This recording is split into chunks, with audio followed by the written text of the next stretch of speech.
qu'une envie, c'est de bouffer tout le monde. Je suis pas trop le genre mégalo qui s'auto-félicite. Non, j'aime pas trop ça. Autant je préfère le partager. Les moments de réussite, on n'apprend rien.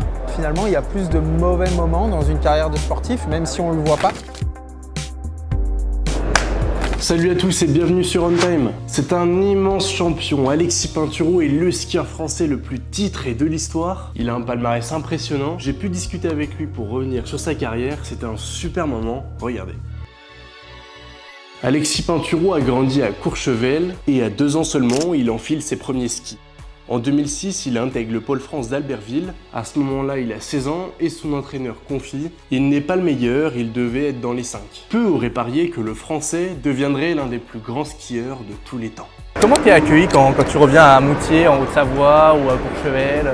Les gens me connaissent, me voient, ils ne sont pas surpris de me voir. Et puis c'est des gens avec qui je vais pouvoir parler assez facilement. C'est des gens qui respectent aussi la vie privée. On est souvent à la montagne et donc dans des cadres où on est coutumier à me voir évoluer.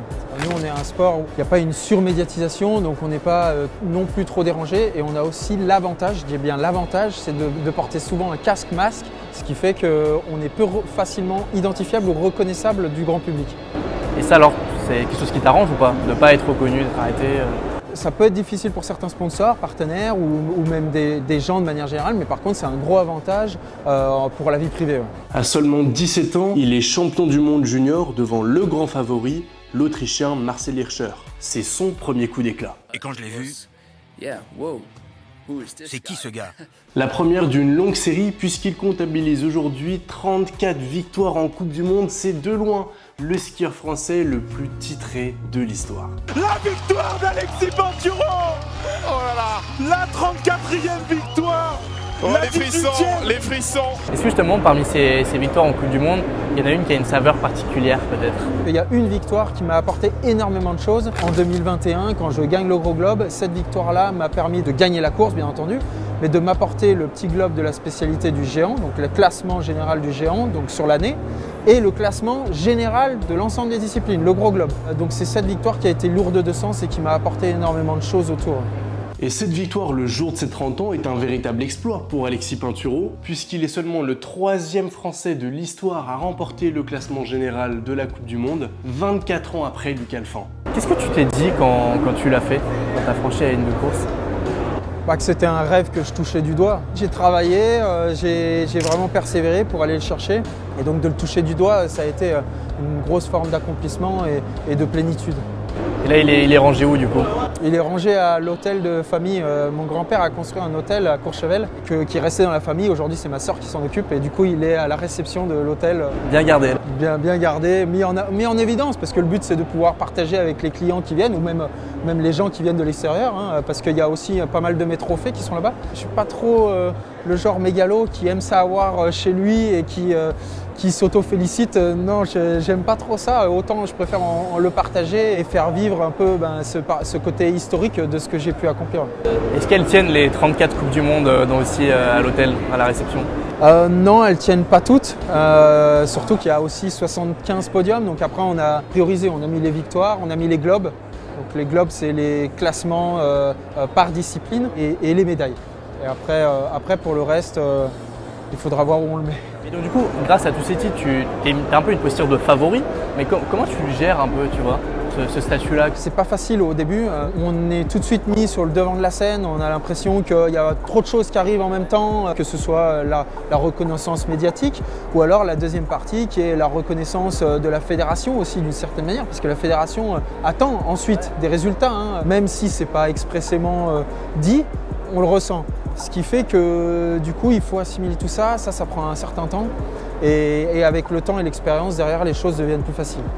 Fort de ses succès au fil des années, celui que l'on surnomme la Bête est suivi par de nombreux sponsors comme Red Bull et Richard Mille, et tout est géré en famille. Tu travailles avec eux? Pourquoi c'est important d'être bien entouré, d'avoir un entourage comme ça un peu solide? Dans le monde, on va dire sport business, quand on est avec sa famille, on sait que c'est des gens qui voudront notre bien.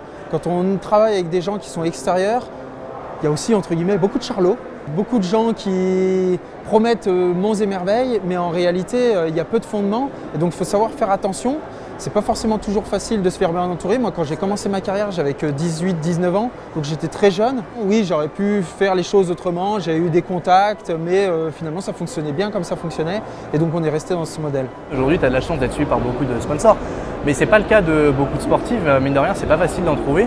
Est-ce que toi, ça te préoccupait un peu à cette époque? Tu te posais ces questions-là ou pas?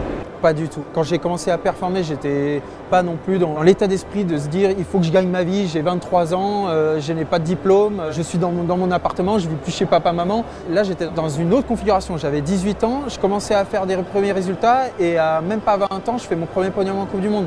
Ce qui fait que j'ai déjà des grosses sources de revenus à ce moment-là. Après, quand on est jeune et performant, on attire rapidement des sponsors, ce qui fait que ça n'a jamais été une question angoissante. Ça, mais donc, du coup, tu as quand même des primes de course, mais les sponsors, je veux dire, c'est quelque chose de stable, quoi. C'est ce qui te permet en fait de vivre, non? Bien entendu, la partie prime de course, c'est ce qui est très fluctuant. Quand on a des bons résultats, on gagne, oui, très bien nos vies. C'est un peu comme gagner au casino, on gagne le gros lot. Mais par contre, on n'a pas de revenus fixes dans ces moments-là. Et c'est les sponsors qui vont nous l'apporter. Par contre, on n'est pas salariés, nous. On n'a pas tous les mois une source de revenus. C'est très fluctuant en fonction de la performance et des résultats qu'on amène. Alors cette année, pas de Jeux Olympiques ou de Championnat du Monde pour Alexis Pinturo, mais bien la saison classique de Coupe du Monde qui est très importante. Et donc il a commencé sa préparation cet été pour être au top de sa forme cet hiver. Quelle place occupe un peu le mental, tu vois, dans cette préparation? Le mental est extrêmement important. Moi, je le travaille surtout en pointillé. C'est-à-dire que si je sens que j'ai besoin de quelque chose, il y a quelque chose qui me manque, je vais aller travailler avec quelqu'un pour l'assimiler. Une fois que je l'ai assimilé et que j'ai cette compétence, souvent, je vais me détacher de cette personne et puis je vais continuer à travailler pendant quelques années jusqu'au moment où je vais peut-être revoir une nouvelle facette qui va être limitante pour à nouveau la travailler et l'assimiler. Tu as un exemple ou pas de compétences que tu as pu acquérir? Par exemple, travailler sur un événement bien précis, style les championnats du monde, les Jeux Olympiques, savoir prioriser ces objectifs et mettre les autres de côté. Quand on met certains de côté, ça veut dire moins de résultats.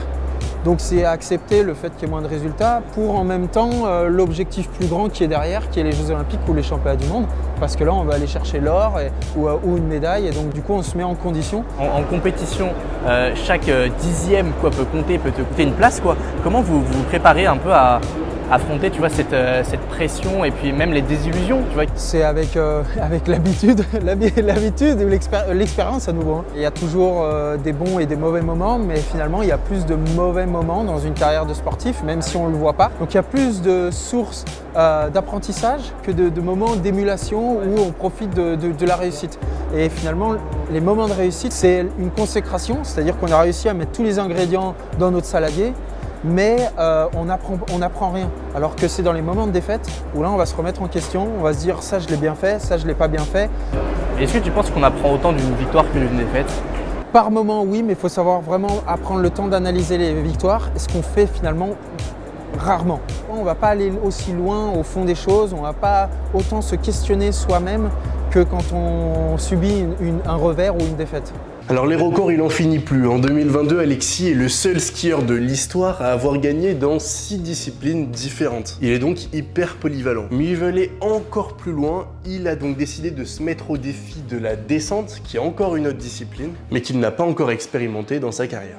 Tu peux expliquer c'est quoi du coup la descente? La descente, c'est la discipline où on va le plus vite. C'est là où il y a très peu de virages, c'est très peu technique. On suit essentiellement le profil de la piste. Donc pour symboliser du slalom, géant, super G, descente, on part de la discipline qui a le plus de virages et le moins de distance entre les portes à la discipline où il y a le moins de virages et le plus de distance entre les portes avec le plus de vitesse aussi du coup. Donc la descente, c'est là où je suis le moins spécialiste, mais c'est là où j'aimerais aller pour le futur parce que c'est la seule discipline où je n'ai pas encore gagné. Donc c'est un objectif que j'ai en tête pour la fin de ma carrière, de potentiellement aller dans cette discipline de plus en plus pour aller chercher une victoire là-dedans. Bah oui, carrément. J'ai une dernière question. Quel conseil tu donnerais aujourd'hui à un skieur, tu vois, qui a un niveau normal, qui va en famille, tu vois, qui veut passer un cap, qui veut avoir un style? Un style? Ouais. Si on pratique une semaine par an, le ski peut être un peu frustrant parce qu'on va toujours avoir le sentiment à la fin de la semaine d'avoir bien progressé. Et quand on revient l'année d'après, on rattaque finalement. Là, on avait recommencé l'année précédente. Moi, je dirais que le plus important, c'est presque d'arriver à se dégager du temps, ce qui n'est pas facile, pour peut-être pas skier qu'une semaine, mais peut-être 2, ce qui fait qu'on arrive mieux à progresser et surtout à entériner la progression qu'on a pu avoir. Donc on voit vraiment une évolution. Après, le style est propre à chacun, il vient naturellement. Et surtout, la deuxième chose, c'est éviter les excès de confiance qui nous font redescendre généralement d'un ou deux étages. Ça veut dire quoi un excès de confiance? On se sent à l'aise, on a l'impression qu'on commence à maîtriser, et tout de suite on va se dire on va aller faire une noire et puis on prend davantage de vitesse et au moment on se met une énorme gamelle. Et quand on se met une énorme boîte, et ben forcément derrière on rétropédale parce qu'on a un peu plus d'appréhension, on a un peu plus d'anxiété. On a peut-être eu le sentiment de vite progresser, mais on est aussi vite redescendu. Il faut faire attention à ça. Ouais. Merci beaucoup Alexis. Merci, merci à toi. Voilà, c'est fini. Merci beaucoup d'avoir regardé cette interview. Si ça t'a plu, n'oublie pas de liker la vidéo. Pour ceux que ça intéresse, le 30 septembre, je vais publier une version longue de cette interview avec Alexis Pinturo. Donc n'oublie pas de t'abonner et d'activer la petite cloche des notifications pour être averti quand ça sortira. Et puis on se dit rendez-vous le mois prochain. Ciao, ciao.